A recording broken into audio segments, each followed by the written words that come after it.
Muchas veces en nuestra cultura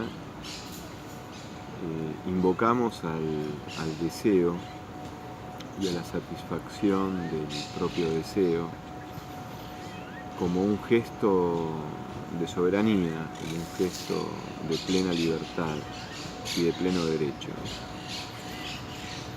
Como si el deseo lo estuviéramos identificando precisamente con la libertad, con la voluntad que entre distintas alternativas que se dan en una determinada circunstancia, tiene la potestad de elegir la que considera mejor. Y pareciera que en nuestra cultura impera el axioma que nada es mejor que poner como única brújula de nuestras decisiones la consecución, la satisfacción de nuestro deseo. Habría que aclarar que el deseo, desde su punto de vista más conceptual y psicológico, precisamente es analogable a una pulsión que está delatando una incompletitud. La persona deseante desea algo que no tiene, pero además el objeto de su deseo tiene que ver con una restricción, una limitación del ser sobre el cual el deseo va a operar para construirlo en objeto de su satisfacción. Quiero aclarar este punto. El deseo siempre enfoca en un determinado ser un aspecto especial de ese ser, que es el aspecto específico que tiene que convertirse en el objeto que va a satisfacer lo que el deseo necesita satisfacer. Con lo cual el deseo deja de lado la totalidad del ser sobre el cual va a operar esta objetivación, restringiendo, limitando, recortando todo ese ser a un aspecto específico, reduciendo a ese ser a un objeto que es el objeto que el deseo necesita para satisfacerse. Por lo tanto, el deseo opera una limitación en el ser, del ser sobre el cual opera objetivándolo para convertirlo en objeto, en ese objeto de placer que el deseo necesita conseguir. El deseo nunca tiene la capacidad de mirar la totalidad del otro, la verdadera otredad del otro, la novedad del otro, la originalidad que hace del otro un verdadero otro y que por lo tanto, por ser un verdadero otro, tiene una identidad nueva, que no se reduce a ninguna otra identidad, que no se reduce a ningún otro ser. El deseo no tiene esta capacidad de mirada, no puede mirar la profundidad del ser del otro, el misterio del ser del otro, el bien de manera original e inédita, realizado como valor en el valor del ser del otro. El deseo no puede mirar nada de esto. Ahora, no estoy hablando en contra del deseo, no estoy diciendo que el deseo es malo, lo estoy caracterizando. Y lo estoy caracterizando para diferenciarlo de lo que se podría denominar el verdadero querer, la voluntad. La voluntad como una facultad, como una capacidad, como un poder que se inscribe en una dimensión que ya no es meramente psíquica, sino que es una dimensión que trasciende lo psíquico, lo puramente psíquico, y que es la dimensión espiritual. La voluntad se inscribe dentro de la dimensión espiritual. Dimensión que nos capacita para así captar el misterio, la novedad, la originalidad, el valor, todo el mundo trascendente del bien. Y todo el mundo trascendente del bien plasmado, realizado de manera única e irrepetible en el bien total. En el bien total, quiero decir, en el bien del ser del otro, considerado en su totalidad, no en una parte de su ser. En ese aspecto específico, como dije, el deseo quiere objetivar para convertirlo en objeto de su satisfacción. No, el sentimiento espiritual y la voluntad se revelan mutuamente con esta tercera capacidad infinita en la cual consiste nuestra libertad. El sentimiento espiritual capta, toca, percibe el mundo trascendente de valores, el mundo del bien. Y la voluntad, a través de este sentimiento espiritual en donde interviene la inteligencia, que reconoce al bien como tal, que identifica y descubre al bien en su originalidad, en su trascendencia valorativa, axiológica, la voluntad a su vez toma conciencia de que tiene plena libertad ante el bien, o sea, que lo puede elegir o lo puede rechazar.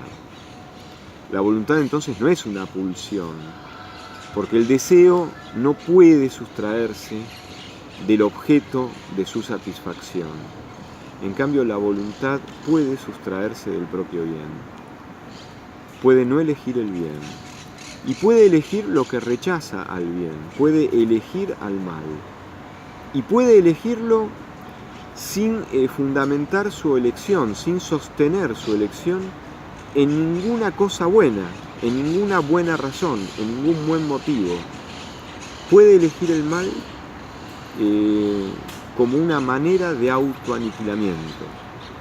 La voluntad puede autodestruirse eligiendo el mal por el mal mismo, sin fundamentar la elección del mal en algo bueno que justifique que esa elección sea buena.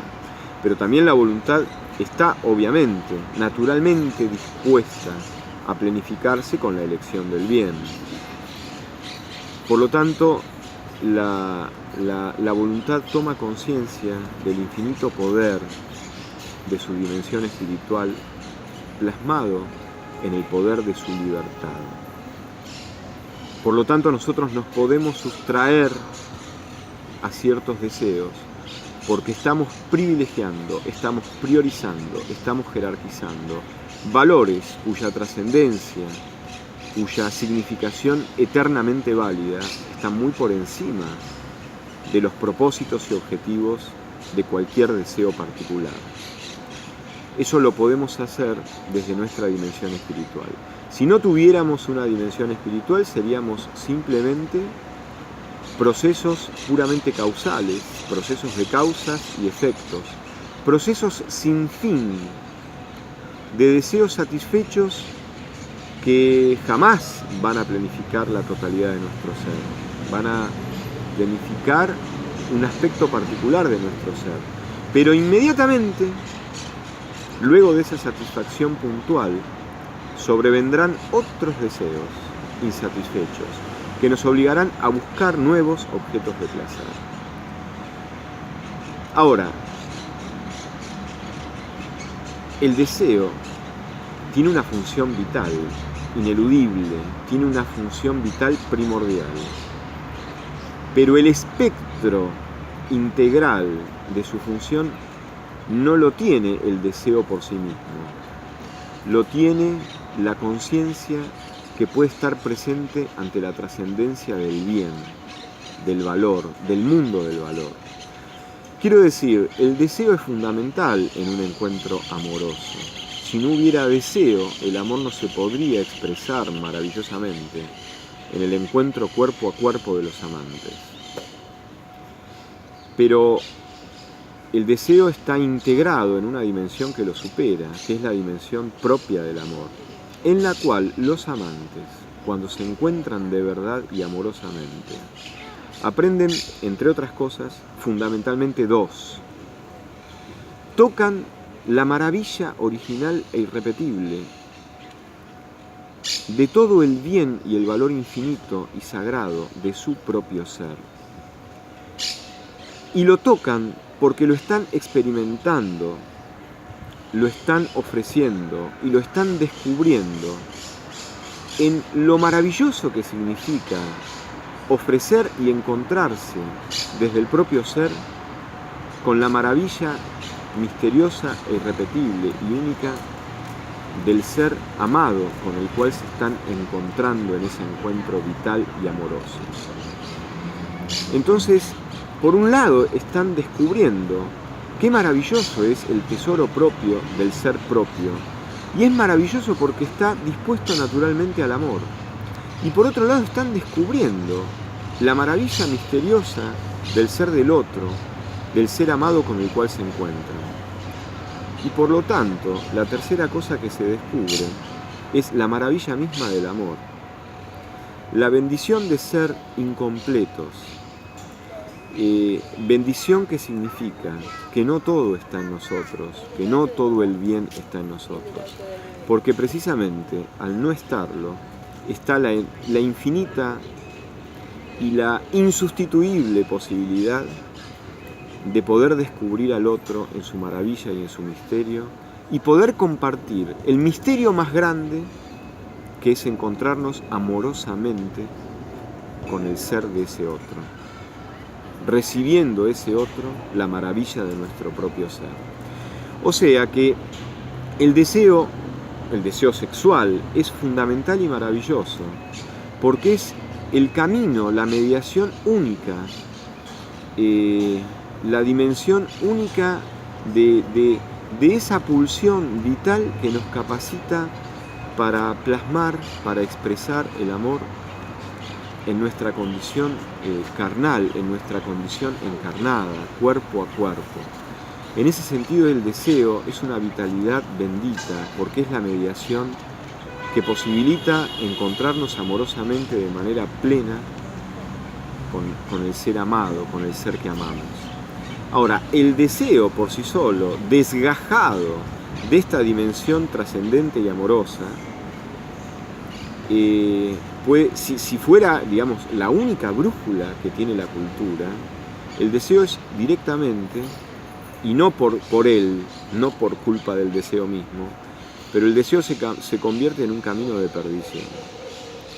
Porque los deseos siempre se van a acumular en el pasado como una hambruna de nuevos deseos insatisfechos, en un camino sin fin, en un camino que jamás va a tocar lo más profundo de nuestro ser, lo más misterioso, que jamás va a abarcar nuestra necesidad más trascendente, jamás. El deseo siempre va a darnos satisfacciones parciales, satisfacciones fragmentarias. Y si para nosotros no hay nada más que eso, que satisfacciones fragmentarias, nosotros nos vamos a convertir en un fragmento. Nosotros nos vamos a desintegrar, nos vamos a aniquilar. La cultura que tiene como única brújula el propio deseo, desgajado de la captación valorativa de la trascendencia del amor, de la trascendencia del mundo del bien, diría Platón, la cultura que tiene al deseo como única brújula, desgajada de todo lo que es la trascendencia, es una cultura que lleva a la autoaniquilación y a la aniquilación recíproca de unos por otros. Por lo tanto, tenemos la posibilidad de repensar a la hora de enfrentarnos con todas las aberraciones de nuestra cultura y de nuestro tiempo, en términos de violencias de todo tipo, si algunos de quienes se escandalizan y denostan estas violencias no son a su vez los mismos que quizás sin darse cuenta avalan esta cultura centrada únicamente en el deseo,